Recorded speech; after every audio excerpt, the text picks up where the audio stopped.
আসসালামু আলাইকুম।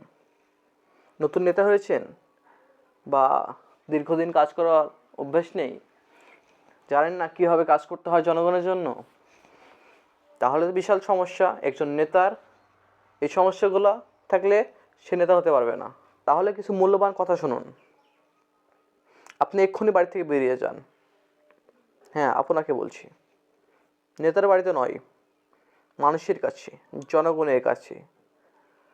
আপনি তাদের কাছে গিয়ে জানুন তাদের কি সমস্যা, তাদের সমস্যাগুলো পারফেক্টভাবে ক্যালকুলেট করুন। আপনি যদি একজন নেতা হতে চান তাহলে জনগণের সমস্যাগুলোকে পারফেক্টভাবে ক্যালকুলেট করতে হবে। এটা আপনার প্রথম কাজ। সমস্যাগুলোকে 3 ভাগে ভাগ করুন। একটা সবচেয়ে গুরুত্বপূর্ণ সমস্যা, আর একটা সবচেয়ে বৃহৎ সমস্যা, আর একটা সবচেয়ে ক্ষুদ্র সমস্যা।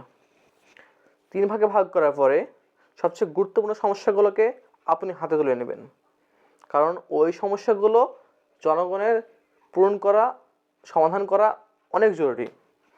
ওই কাজগুলোর মধ্যে যেটি আপনি পারবেন সেটি শুরু করে দিন, কাল নয় আজকেই। কারণ আগামীকাল রেখে দেবে বললে সেটা পড়েই থাকবে। কাজ শুরু করে দিন। কারোর থেকে টাকা পয়সা নেওয়ার দরকার নাই, নিজে নিজেই করুন। দেখবেন আপনার পাশে অনেক মানুষ চলে এসছে, তারা পারফেক্টভাবে কাজ করার জন্য আপনাকে সহযোগিতা করবে।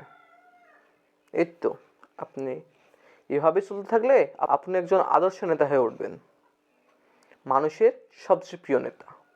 নেতা এভাবেই হতে হয়, গাড়িতে বা হাত তুলে নয়, মানুষের জন্য কাজ করে।